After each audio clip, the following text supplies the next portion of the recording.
No role plays, just real.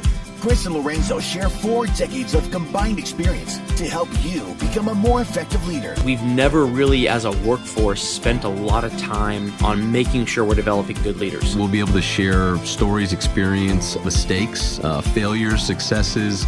This is Hacking Your Leadership.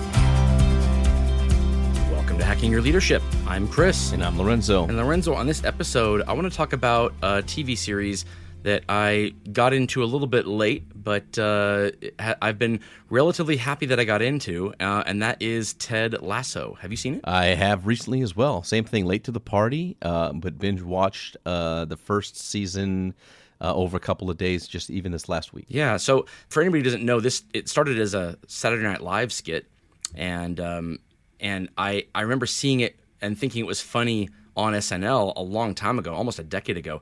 But I finally sat down to give it a shot because of people saying that I should. And at some point in watching it, I saw that it was a show about leadership. And I think it's something that was a little profound. Did you get that impression too? Absolutely. Same way. Like I had heard that it was pretty funny. I got a chance to kind of watch it, and I was probably a good maybe 2 or 3 episodes in when I realized, like, oh, okay, so like this is about somebody showing up as kind of like their authentic self and how they believe the world to be and what they believe that leadership is when it comes to leading a sports team. And as the show went on, their commitment, as in Ted Lasso's commitment to making that happen, becomes more and more, and you start to see more of these very specific approaches and lessons and interactions and just overall, thoughts on his belief in how to lead a team to success and what the most important things are when it comes to leadership. One of the things that he does really well that I think a lot of leaders can sometimes struggle with is the balance between confidence and ego.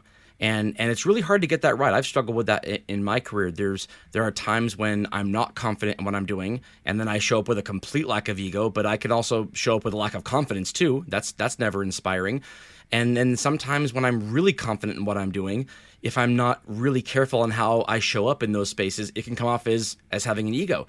And one of the things that I think that he does well is thread that needle. Is there's a lot of confidence especially in the face of naysayers, in the face of what people are telling him, well, you should do this, you should do that, and him kind of having this resolve to say, I see a bigger picture here, and I'm not gonna, kind of fall victim to the whims of others who may have a thought about how things should go, but they aren't necessarily as invested in the process or in the outcomes, and they don't necessarily have as much to lose in the outcomes as I do. So I'm going to be able to confidently say that that I am going to stay the course. Now, that's great. I love it when a leader can do that, but it's really hard to do that without it looking like, no, I know what I'm doing. I don't need you to help me or to be around me because I got this. And that's when it hits the ego. Is this something that you've ever struggled with personally, like where you have to kind of exude confidence that you know the way forward, but you also don't want to have it come off like you're unwilling to hear a difference of opinion or to get another idea in the room? There's kind of that balance between that confidence and ego, No, absolutely. Yeah, I think that having a good, belief in your own ways of doing things, in your own leadership and what you've seen his work over the past, knowing who you are as a leader. We've talked before about like what's your one sentence definition of leadership? How do you see leadership? Having a vision, being clear about what you expect from people, what they should expect from you. Like we spent a lot of time talking about being very, very clear in your own thoughts on how you lead people. I think that provides a certain level of confidence in understanding that some things, no matter what team and what place you're at, some of these things do not change whatsoever. However, there's definitely been times where because of the dynamics, because of the environment, because of previous conversations, discussions, promises, letdowns that have happened with the team, that even if this is something that's not necessarily what you would do, you've got to be able to be open to allowing some of that space to exist. You've got to be able to open to step back and say, I know long term this is what I believe and this is my vision, but I also know in the short term these decisions are important as well, and I have to let that happen. And I think even in the show, without spoiler alerting too much, there's actually a part in one of the episodes later on in the first season where he gets challenged by his assistant coach on saying that this needs to happen. And he didn't believe that. He said, well, I'm not going to let that happen. Like, it's not how I do things. I would not do that. And then there's some interactions that happen. There's some more insight that's given. And then he comes to the realization that he has to trust those around him. And he has to trust those that also are observing different things that actually matter. And it was really interesting. It was really good because it showed exactly what you were saying, which is that his ego and it was taking over and like, well, that's not what I do. And then after taking some time to think about it, realizing that if you're not going to take the advice and thoughts and ideas of those around you who want exactly the same goal, who are there with you, that are looking to achieve the same thing, if you're not willing to take their insight and then potentially make an adjustment, then why are they there? And how does that make them feel? And how do they feel if they're adding value, or if you trust them or you believe in what they do in their role? So I think it is one of those things that can be a really hard thing to balance as a leader. I think that you've got to be confident in the things that you know are universal, but then also say that we're going to do this together, and I'm going to need your help. And I want to have some conversations here around what you need specifically, but what our team needs, and I'm willing to make adjustments, and I want to hear from all of you. And then you have to put that into practice. You have to lead a meeting, lead a conversation, have a round table with some people, and then just shut up and listen, and then that's kind of what you have to do to allow them the opportunity to express what they're doing, take some notes, and then put forth some actions. Yeah, that's so true. I think, this happens in a lot of places where if a person is so vocal, and I don't want to say loud isn't necessarily the right word for it, but it could just be, if their voice fills the space to the point where another voice doesn't feel welcome in that space, it can come off as a lack of confidence in what you're doing. I think one of the things that belies confidence is that you want dissenting opinions, because one of two things will happen if you get a dissenting opinion.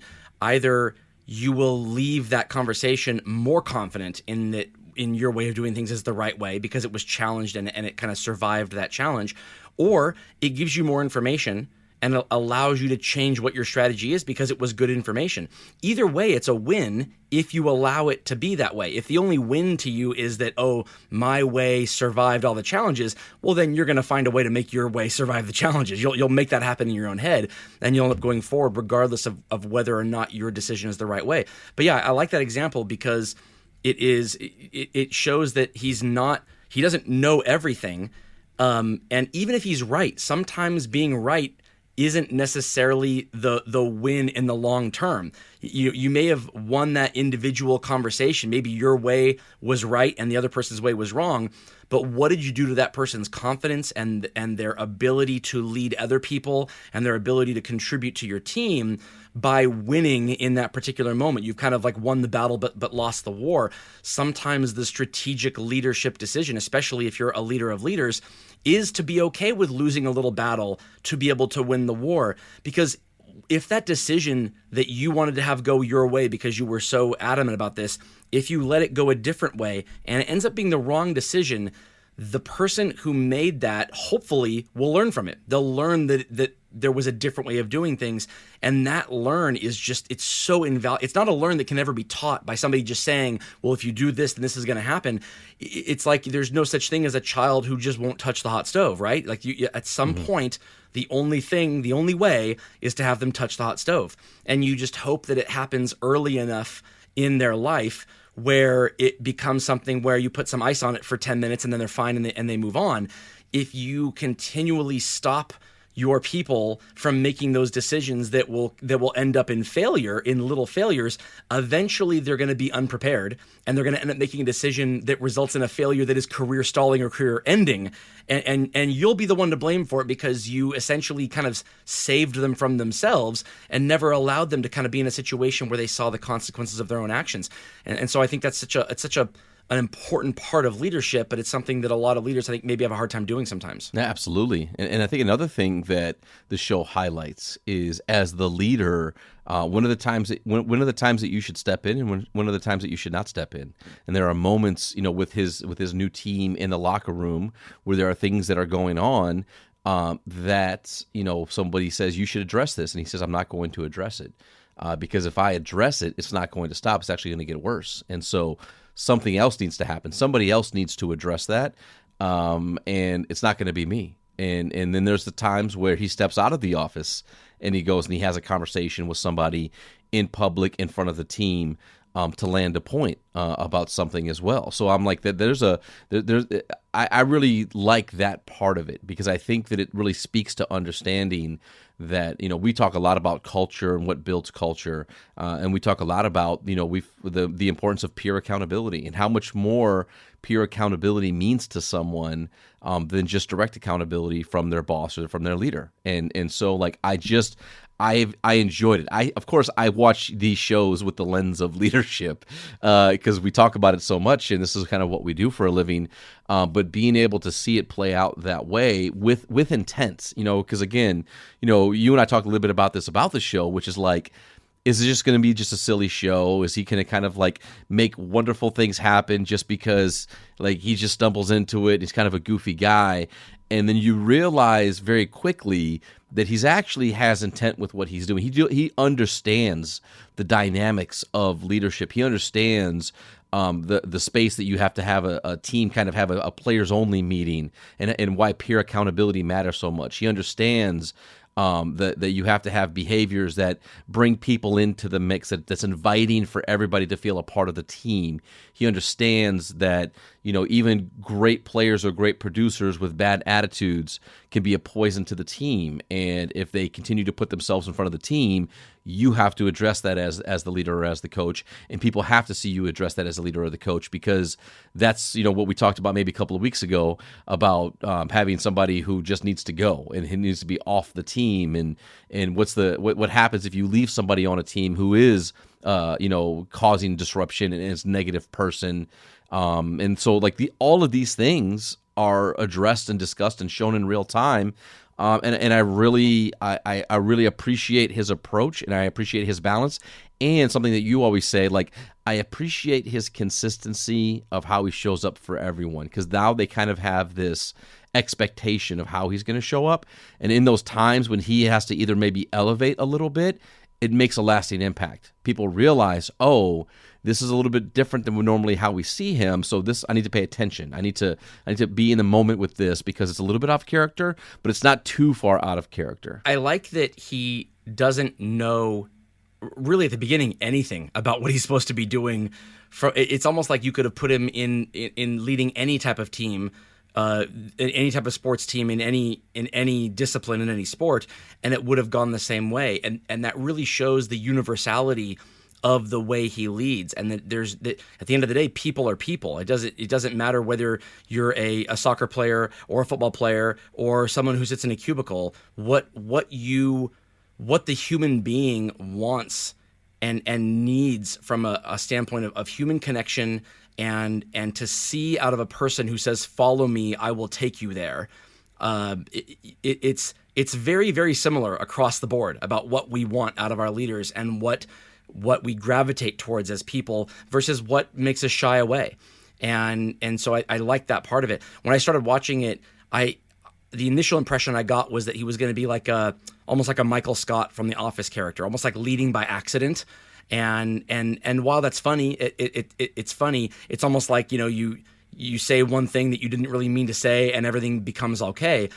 He definitely is very intentional, like you said, and it took a few episodes to kind of get that impression, but the idea of not knowing what you're doing is a really cool element of this, because it shows that first of all, if you don't know what you're doing, you have to trust your people, right? If you are a subject matter expert, and this is one of the things that I think a lot of the workforce gets wrong, is that because we promote people into leadership roles who were the best at doing whatever it is that team was doing. So if you're the best engineer, then you get to lead the engineers. If you're the best salesperson, you get to lead the salespeople. It's a double-edged sword. On the one hand, they're not the same skills as leadership. Leadership skills are not the same as sales skills or engineering skills or whatever. So it needs to be sometimes different people. On the same token, sometimes the knowledge you bring with you for how you did whatever that thing is can hurt you in leading your team if you believe you know everything already. On the one hand, a lot of industries change very quickly. So if you do something every day and then you start leading a team of people doing that, it's possible that what they're doing 6 months later is actually different than what you did 6 months earlier because of how fast some industries change. But it's also possible that, if you were part of a team of 10 or 50 or 5,000 people, that you have 10 or 50 or 5,000 different ways of kind of tweaking things or doing things that all seem to work for those people. And if you go in there and start saying, well, this is the way I did it, so now this is the way everybody's going to do it, all you're going to do is alienate your people. And that's not how leaders kind of build coalition around a common goal. And so I think sometimes if I'm a leader of people and the team I'm leading is tasked with doing things where I know I'm not an expert at doing them, or I even have never done them, a lot of times it's freeing because it says, okay, I can't rely on my knowledge of the subject because I don't have any. I need to rely on the knowledge of the people who are doing it. That can be so empowering to those people, and it can be the kind of the catalyst to you building that trust in yourself as a leader. Yeah, and another part that you brought up that I think I experienced in my own leadership career was that where I was with a company for 10 years and very comfortable and knew everything and every system and all the ways that things happened, and then went with a new company and a new organization where same industry, sold things, fixed things, stuff like that, but not a clue with the operational aspects of how things were run, from systems to loss prevention to scheduling to I had no idea on anything. It was all different. And what I had to do was really lean into saying, well, I don't need to know them all. I need to know enough of them to be able to have a sense of what's good or bad, or where I can lean in to figure things out. But I really just need to lead a team. That's what I'm doing here. Have you ever had that experience where you've transitioned from one thing to the other, where you had the confidence of what you needed to do, but you had no concept of the actual job itself, or what the day-to-day operations were? Yeah, twice in my life, and once it was very frustrating because I thought the way forward was to try to immerse myself and learn everything that I could about the way things were so that I could hold people accountable to doing those particular things. And it's amazing what you think They talk about that knowledge curve where people who know nothing kind of understand they know nothing, but then when you know a little bit, your belief of what you think you know just skyrockets. You think you know everything. And then as you get to know more and more and more, one of the cool things that happen is that you start to get a more realistic sense of what you actually don't know, and it becomes a more realistic kind of what you know and what you think you know kind of line back up again. But you have to be doing it long enough to kind of get there, and you'll never be able to do it as a leader long enough as the people who are just doing it every day, unless you just stop being a leader and you want to go do that job. So yes, the first time that I was young in my career and I failed miserably at doing it because that's what I tried to do. And then since then, again, it becomes do I look at it as a challenge of, I don't know this stuff, I need to know it, or do I look at it as freeing? It's freeing to not know all of these things, to not be burdened with the, it's like I was told once, I snowboarded once in my life, and the first thing that the instructor said was, do you ski? And I said no, and they said good, because it's easier to teach snowboarders how to snowboard if they've never skied. And it's like I didn't have to unlearn anything, or I couldn't rely on it as a crutch, or that I thought I know. I had to go into it thinking, okay, what do I have in my arsenal? What do I have in my tool belt? Well, what I had in my tool belt was my people. I had my people, and that's it. And if you go into it thinking that that's the only tool that you have to lean on them. And there's nothing that empowers your people more than when you as the leader go to them and say, hey, I don't know what I'm doing here. I don't want you to teach me how to do it. I want you to tell me, kind of immerse me in this. Tell me why this is done this way, or why it's good to do it this way. I think that's just a really empowering thing, and it can engage people in a team. Absolutely. And with that, it brings us to this episode's 1 minute hack. But first, a few words from our sponsors. The 1 minute hack. All right, for this episode's 1 minute hack, I will say first, go watch Ted Lasso if you haven't yet. I think it's worth it. I think it's worth binging and getting in there, especially if you want to improve your leadership style. It's funny, definitely, but you will learn a lot as a leader. And I want to go over kind of like 3 things that I think kind of encompass Ted Lasso's leadership style. And I think if you want to take these with you, you will become a better leader yourself. The first is you want to make sure you're teaching other people to believe in themselves, not to believe in you. If you teach people to believe in themselves, they will believe in you as the person who allowed them to do that, as the person who taught them to believe in themselves. If you try to teach people to believe in you as a leader, you will always fail. The second thing is surround yourself with experts.